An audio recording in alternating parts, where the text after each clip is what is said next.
नमस्कार. तरुण भारतच्या न्यूज बुलेटिनमध्ये मी रोहित साळुंखे आपल्या सर्वांचे स्वागत करतो. आता पाहूया ठळक घडामोडी.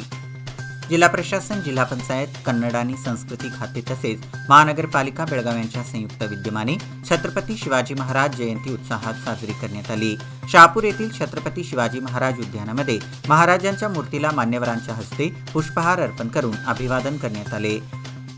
महापौर सविता कांबळे, उपमहापौर आनंद चव्हाण, महिला आणि बालकल्याण मंत्री लक्ष्मी हेब्बाळकर, विधान परिषद सदस्य चन्नराज हट्टीहोळी, महानगरपालिकेचे सदस्य जिल्हाधिकारी नितेश पाटील, जिल्हा पंचायत मुख्य कार्यकारी अधिकारी राहुल शिंदे, कन्नड व संस्कृती खात्याच्या उपसंचालिका विद्यावती भजंत्री व इतर मान्यवर व लोकप्रतिनिधी उपस्थित होते.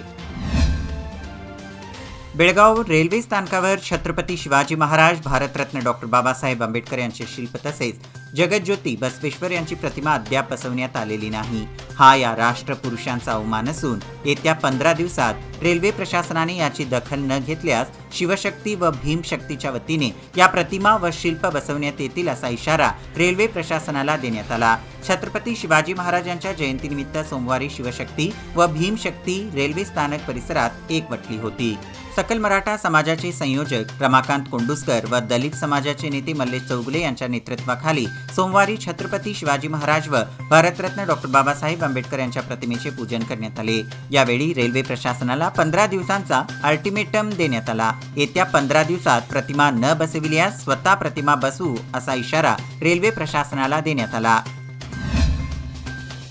महापालिकेच्या अर्थसंकल्प तयारीची पूर्व बैठक घेण्यात आली. या बैठकीमध्ये Belgaum chamber of commerce, hotel association याचबरोबर इतर संस्थांच्या पदाधिकाऱ्यांनी महापालिकेच्या अर्थसंकल्पामध्ये विविध तरतुदी करण्याबाबतची मागणी केली. महापौर सविता कांबळे यांच्या अध्यक्षतेखाली ही बैठक पार पडली. यावेळी उपमहापौर आनंद चव्हाण हे उपस्थित होते. यावेळी नूतन आयुक्त PS लोकेश यांनी चेंबर, हॉटेल व इतर असोसिएशनच्या पदाधिकाऱ्यांचे म्हणणे ऐकून त्या समस्या सोडवण्यासाठी निश्चितच प्रयत्न करू असे आश्वासन दिले.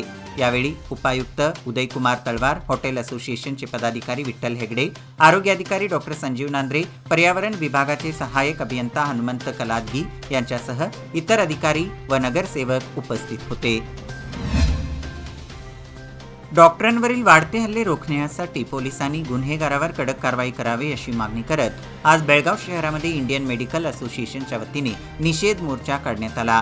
बेळगावसह राज्यात डॉक्टरांवर होणाऱ्या हल्ल्यांची संख्या वाढली असून हल्लेखोरांवर कडक कारवाई करावी अशी मागणी करण्यात आली. छत्रपती धर्मवीर संभाजी चौकापासून मोर्चा काढून पोलीस आयुक्तालयाला जाऊन या संदर्भातील निवेदन सादर करण्यात आला. मच्छे येथील निराश्रित केंद्रामध्ये असणाऱ्या निराश्रितांना निकृष्ट दर्जाचा आहार दिला जात आहे. गेल्या अनेक वर्षांपासून हा प्रकार सुरू असून याची तातडीने तपासणी करून संबंधित अधिकाऱ्यांवर कारवाई करून निलंबित करण्यात यावे अशी मागणी करत युवा कर्नाटक भीमसेनेतर्फे जिल्हाधिकारी कार्यालयावर मोर्चा काढून निवेदन देण्यात आले. प्रवेशद्वारावर ठाण मांडून बसलेल्या कार्यकर्त्यांनी शेवटी जिल्हाधिकाऱ्यांना निवेदन दिले. जिल्हाधिकारी नितेश पाटील यांनी केंद्राला तातडीने भेट देऊन पाहणी करण्यात येईल, चौकशी करून कारवाई करू असे आश्वासन दिले. त्यानंतर आंदोलन मागे घेण्यात आले.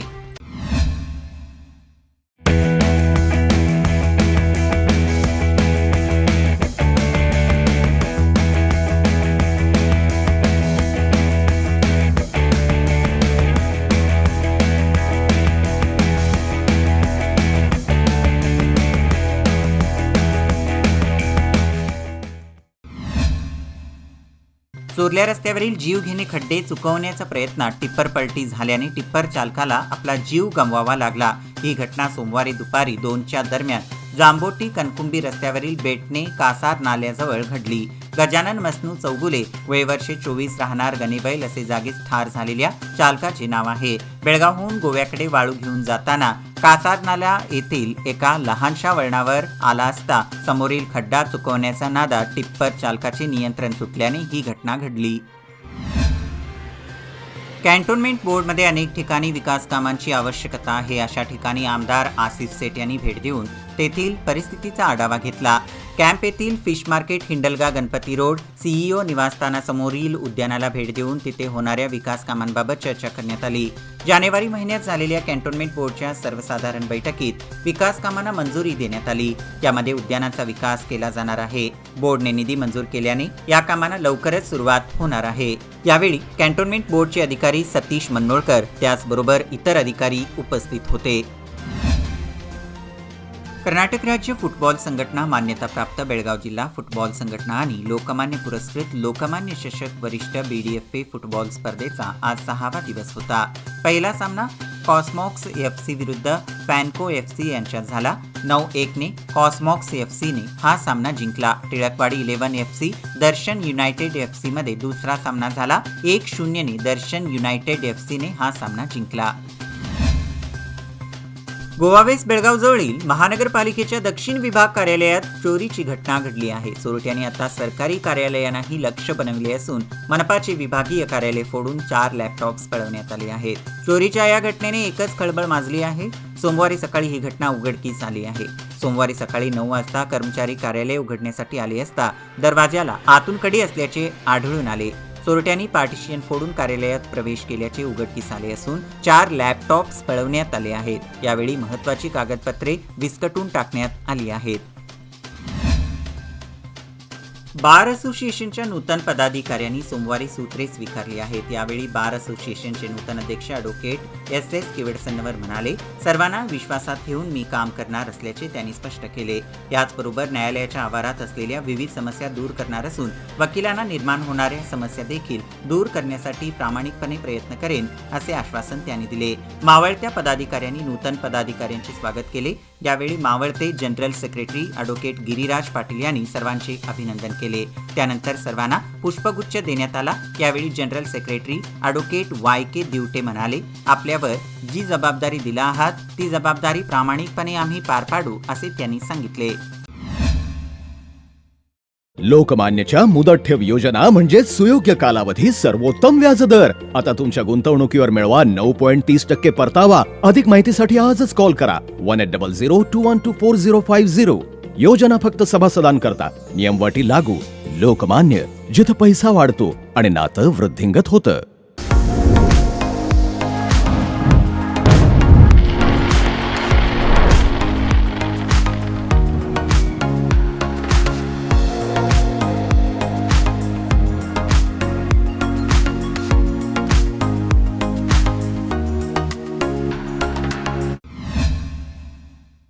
चोरट्यांनी कनगले येथील भवानीनगर पाठोपाठ जयंतीनगरमधील कुलूप बंद घरास लक्ष्य करून सोने व रोकड रक्कम लंपास केल्याची घटना सोमवारी सकाळी उघडकीस आली. गत 3 महिन्यांपासून सुरू असलेले चोरीचे सत्र नागरिकांमध्ये भीतीस कारण ठरले आहे.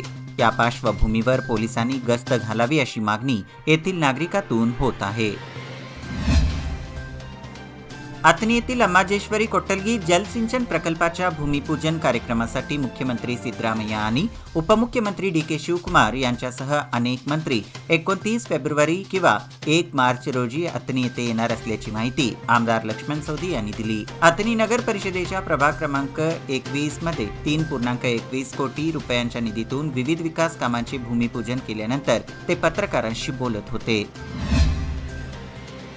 युवकाने तलावात उडी घेऊन आत्महत्या केल्याची घटना सोमवारी सकाळी 8 वाजता निप्पाणी येथे उघडकीस आली. प्रशांत जोसेफ कांबळे, वय वर्षे 29, राहणार बसवाननगर, निप्पाणी असे आत्महत्या केल्याचे युवकाचे नाव आहे. कर्जबाजारीपणामुळे त्याने आत्महत्या केल्याचे स्पष्ट झाले आहे. या घटनेसंदर्भात प्रशांत यांची पत्नी ज्योती कांबळे यांनी निप्पाणी शहर पोलीस ठाण्यात फिर्याद दिली आहे. राज्य सरकारने संकेश्वर नगर परिषदेवर 5 शासन नियुक्त नगरसेवकांची निवड केली आहे. सदर निवडीचा आदेश जारी होताच काँग्रेस कार्यकर्त्यांनी जल्लोष साजरा केला. यापूर्वी पहिल्या यादीला विरोध असल्याने या यादीतील काही नावे वगळून दुसऱ्या यादीवर सरकारने अखेर शिक्कामोर्तब केल्याने शासन नियुक्त नगरसेवकांच्या चर्चेला विराम मिळाला आहे. दिलीप होसमनी, अविनाश नलवडे, प्रवीण नेसरी, तबरेज हजरतभाई, महेश हट्टीहोळी यांची शासन नियुक्त नगरसेवकपदी निवड झाली आहे. विजापूर जिल्ह्यामध्ये पाणी समस्या भेडसावत असलेल्या गावांमध्ये पिण्याचे पाणी उपलब्ध करून देण्यासाठी मोठ्या व मध्यम उद्योगांनी तातडीने कार्यवाही करावी, तसेच आवश्यक ठिकाणी टँकरने पाणी पुरवठा करण्यासाठी नियोजन करावे, अशा सूचना मंत्री डॉक्टर एम.बी. पाटील यांनी अधिकाऱ्यांना केली. शहरातील जिल्हा पंचायत सभागृहात जिल्ह्यातील पिण्याच्या पाण्याच्या परिस्थितीच्या व्यवस्थापनावर लोकप्रतिनिधी आणि अधिकाऱ्यांच्या बैठकीत ते बोलत होते. पत्नीच्या चारित्र्यावर संशय घेऊन पतीने दारूच्या नशेत पत्नीवर फावड्याने वार करून खून केल्याची घटना विजापूर जिल्ह्यातील तिकोटा तालुक्यातील हुबनूर तांडा येथे घडली आहे. रेश्मा राठोड वय वर्षे 25 असे दुर्दैवी महिलेचे नाव आहे. 11 वर्षांपूर्वी अशोक राठोड याच्याबरोबर रेश्मा हिचा विवाह झाला होता. या घटनेची नोंद तिकोटा पोलीस ठाण्यात करण्यात आली असून आरोपीचा शोध व अधिक तपास सुरू आहे. याबरोबरच हे बुलेटिन इथे संपले. अधिक माहिती आणि ताज्या घडामोडींकरिता पाहत रहा तरुण भारत न्यूज चॅनल. तसेच आमच्या चॅनलला लाईक करा, शेअर करा आणि सबस्क्राईब करायला विसरू नका. आणि विश्वासार्ह बातम्यांसाठी दररोज सकाळी वाचा दैनिक तरुण भारत. धन्यवाद.